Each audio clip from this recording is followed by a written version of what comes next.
Hi everybody, it's Matt Robinson. Welcome to another edition of the Writer's Block. It's not really skating season, but it is New England, so you never can tell. So our guest today is appropriate for a number of reasons. Not only is she an expert in skating, but she's also an expert at life and has a lot of really great lessons we can all benefit from. Her name is Christyne Daley. She grew up skating on Spot Pond since around the age of 5, competed as a solo figure skater through her teens, and then after raising her family went back to it with the Esprit de Corps team and skated for many, many more years. Her book is about skating and about the lessons in life, mostly for any of us who aren't as good at it, fall down 7, get up 8, as they say. So we're really great to have her here today. Welcome, Christyne. Thanks for being on the show. Thank you. So what first got you into skating?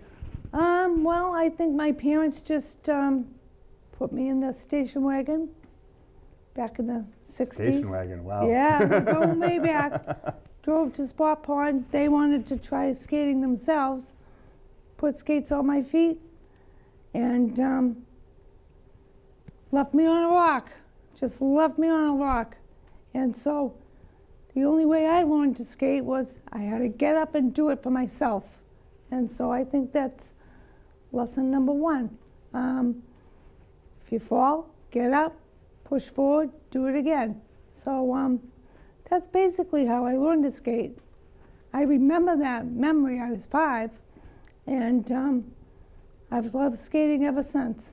Just loved it. How did it turn from something you had to do to get to your parents to something you were passionate about? My dad enjoyed skating, so he would just take me and my sister to the local MDC, the DCR rinks now, to skate. And it's just something we always did together. I loved it, and so then I wanted lessons, and then it just snowballed from there. As it were. Yes. When did you get into competition? I started competing probably at the age of 9, and then I was on and off competitor to the age of 16. Then I went on to college and things like that. And then after my family, I picked up skating again 28 years later. I did, and didn't turn back. Skated another 15 years competitively till the age of 60 with the Esprit de Corps synchronized skating teams. Mm-hmm. And they're based out of the Skating Club of Boston now. Yeah. And you also work with the Babson, something at the Babson rink? I'm staff at Babson here in Needham. I'm not coaching right now. I have stage 4 cancer, but I am on staff there, and I have been coaching on and off there for many years. So I'm sure a lot of our viewers might know you. Absolutely. Absolutely. Yes. That's great.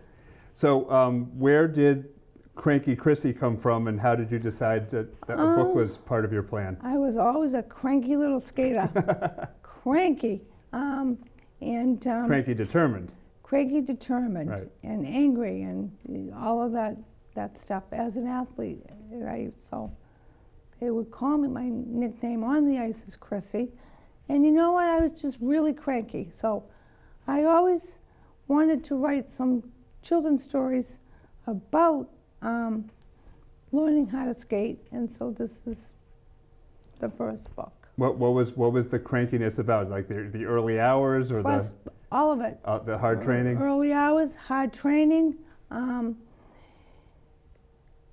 When you're a skater at a certain level, your life is not your own. You're told what to eat, you're told what to wear, you're told how to dress, how much to practice before school, after school.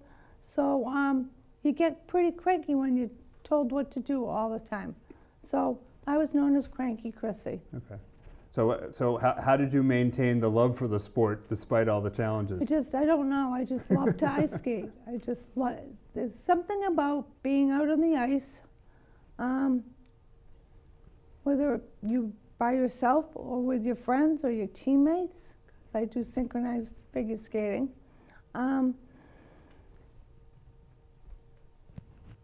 The entire rest of the world disappears. When you're out on that ice, everything just melts away. and it's hard to explain. It's you're just in your own little world, your own little bubble, and nothing else matters. You don't even think about anything else. It's a freedom that it gives me.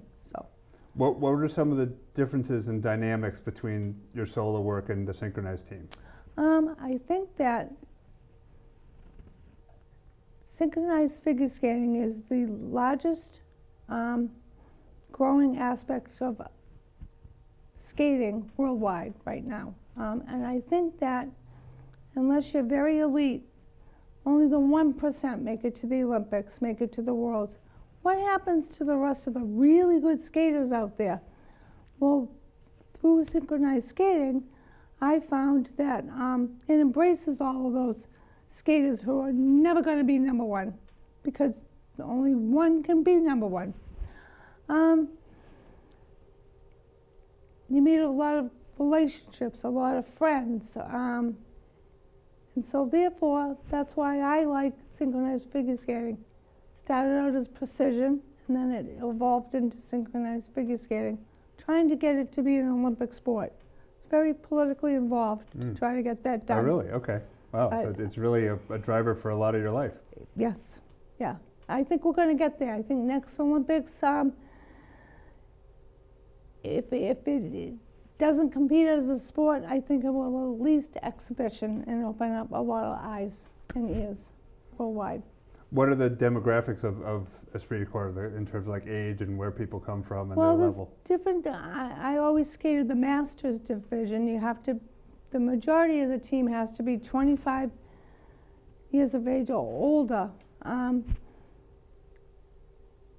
then there's an adult line. They're usually younger. So it comes down to, age and ability. So, you'll have a senior line, you'll have a junior line, an intermediate line, all the way up. So, senior and then adult and then masters. So. How has it been as a community that to support you through your health challenges? They've been wonderful. From every avenue of skating has reached out to me, and means a lot to me. Means a lot to me.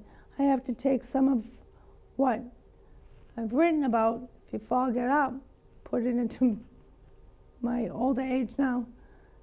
I've fallen, and I gotta get back up and fight some more. So. What are some of the other lessons in the book? This book is just, if you fall, get up and do it. Just get up and skate. You have to do it for yourself. You have to do it for yourself. You have to get up and want to skate. And just, if you fall, get up and go. Okay. So that's the lesson with this book. What was some of the lessons you learned just from the process of writing about like how to share a story and how to reach an audience and things of that sort? I think reaching down to kids' level, in my writing, at the end of every story, let there be a succinct lesson that I have learned through my skating journey and pass it on to kids through my writing.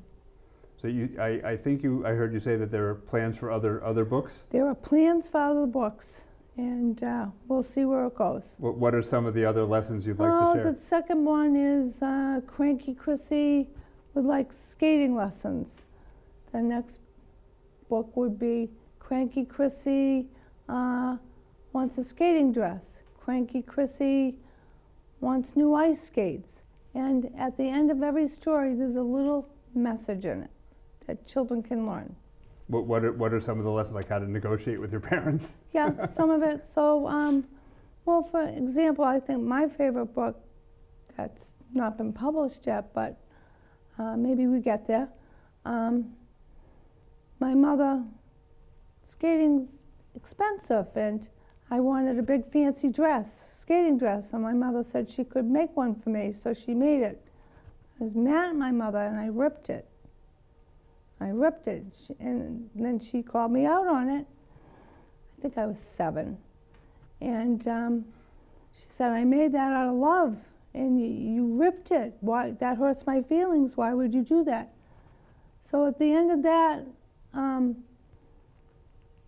the lesson in that is my mother made me a dress out of love because they're expensive to buy, but she made one. I ripped it. Need to learn to use my words and not rip my dress that my mother made for me out of love. Right. So every little story has a little succinct lesson. So you have some of them ready to go, and are just Peter has them ready to go. Oh, well, that was going to be my next question. How did you get a hold of local legend Peter H. Reynolds and Peter that is the team? best. Peter, he is my Shark Tank. Without him, I'm nothing. But well, I worked at the Horse Thieves Tavern before it closed, and Peter would come in, you know, every day, every other day, whatever, and we just built up a relationship. And I did have an artist that I had paid, and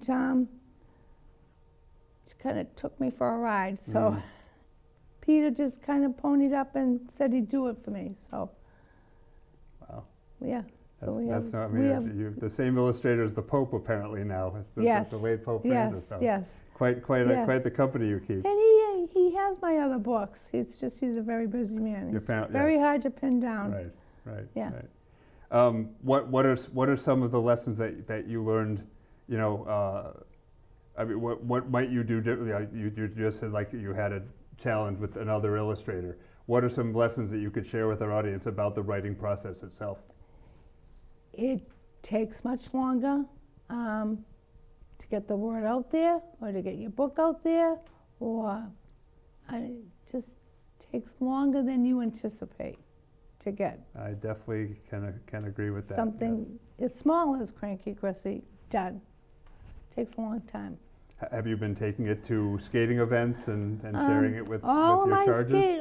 Well, I put it out there on TikTok and a little bit on Facebook. I don't do social media that much. My daughter kind of helps me out with that. It's good to have a team. But all my skating community has bought it, so and they love it. So I'll keep promoting it in that direction. So I don't, want to make this a difficult conversation, but how has your health journey impacted your skating, your other hobbies and pursuits? Well, I think that I always had skating. Always made me feel good about myself. I always loved it. I loved the friendships I made, like lifelong friendships. So I think that some of the bonds and friendships that I've made, now that I'm sick, they've really rallied behind me. And it's just unbelievable. All the support. To have that community. And it's a small community. Not many people figure skate. No, but it sounds like with your support, you're growing it and could really bring it to a international focus. I would love to do that. That is my biggest goal. Is I think Cranky Chrissy could maybe, hopefully, the right person hears about her, she could be brought to animation. I think she'd be great. She'd have, we have Arthur the Aardvark, Clifford the Red Dog. Sure. Why can't we have we have Angelina Ballerina. Right. Why can't we have Cranky Chrissy? And she could go to the screen every day and give little children a little lesson through how I learned to skate, fall and get up time and time again. Right. I mean, do you see dealing with your particular situation explicitly in one of the books, like have Chrissy is someone in her family is dealing with a health issue, or just sort of you kind of other lessons? I could write a Cranky Chrissy book about cancer. Yeah. And the other option could be she could become the Olympic mascot if everything goes well. You never know. I have a song. Oh, really? Does it? Yeah. Okay. Yeah. That you wrote? No. No. Peter actually did it for really? me. He's a saint to me. Oh, wow. So he did my illustrations, and he won. I think there's an app that's called song, or Mhm. and he created a Cranky Chrissy song. So you have a theme So when song for the she TV does- show. Exactly. Wow. You just have to get it there. Right, right. Wow. Yeah. I mean, you've really, really. And I think she'd be embraced this. cute skating every day, twirling around, doing her thing. Absolutely, Yeah. absolutely. And it looks like, I mean, you have the Boston skyline. Yeah, So we have is the there a Sicko little sign, geography, yeah. little lessons about Boston in the book too? There could be. Yeah, yeah. There's Why a lot of not? possibilities. I mean, you definitely have a great team. Not only your creative team, but it sounds like the Cranky Chrissy your skated team. Fenway with my team, Yeah, so we could do a book with that. sure. Because they're all my stories, and well, Cranky Chrissy, it's all about what I've learned through skating journey. This is just how I learned to skate. How often are you skating now? Well, I skated in January, but I've had to have full brain radiation, so it makes my timing off a little bit now. I have to be careful. Right. So, but I did lice up and skate in January. Sounds like it's something that'll never leave you, and that Never. you'll never leave. Never. Yeah, Never. it's wonderful to have that, and to be able to, Yeah. to turn it into something this creative is really, Yeah, really amazing. yeah, Amazing. Great. yeah. I always wanted to write a book. Yeah. Where did that come from? I don't know. Did you have writers in the family? Not writers per se, no. No. What is it about the writing the book? Just that is your means of sharing your message. Just to share my messages, or this message: if you fall, get up, keep trying. You got to do it for yourself.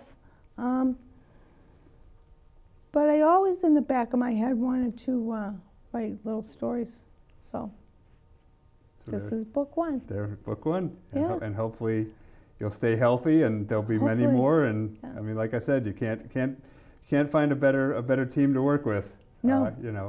I agree. Right. So that's a blessing to begin with, and it's a great book and a great story. Thank you. And we're glad that you're well enough to join us today, Absolutely. and that Thank you you could for having me, share Matt. the story. Yeah. Because you've been traveling all over the place lately, so A little bit. you're almost as busy Gotta as Peter. get it done.